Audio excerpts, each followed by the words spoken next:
नमस्कार मैत्रिणींनो, माझं घर माझी शेती यूट्यूब चॅनलवर तुमचं मनापासून स्वागत।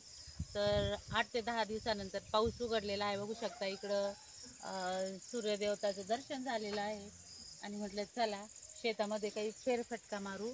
तर पावसाने किती नुकसान केले तुम्हाला दाखवते। बघू शकता माझी मका अगदी पडून गेली आहे ती खाली, बघू शकता।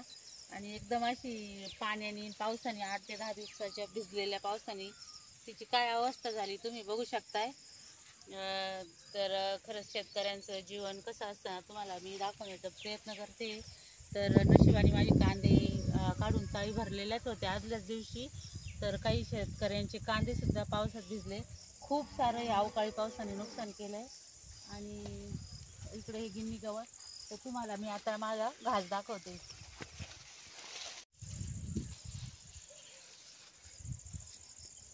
तर घास आता काही कापणी झाली होती, तो पूर्ण चांगला उतरलाय, पण जो तिकडच्या साईडला आता मी काही जात नाही, पण इथूनच दाखवते तुम्हाला। बघू शकता तर पूर्ण असं झोपलेला आहे घास, पूर्ण असं कापता सुद्धा येत नाही, तो इतका पूर्ण झोपून गेलाय।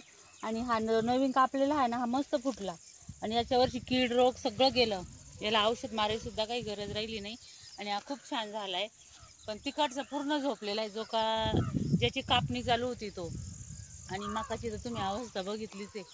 तर इतके असे हाल ह्या पावसाने केलेले आहे। आणि अजून पेरण्यात इकडे बघू शकता, हे आमचे रान फक्त नांगरटी होऊन पडलेले आहे। त्याचं आता कपाशी लावायची आहे, पण तिथं जड सळी पाडलेली नाही आहे आणि कपाशीचं बी घेऊन घरात ठेवलं आहे। आणि अजून तरी 8 दिवस पाऊस उघडल्यानंतर 4-5 दिवस तरी तिला सळी पाडता येणार नाही, कारण की ओलच तेवढी आहे आणि कपाशी काय लावता येणार नाही 8-10 दिवसांनी।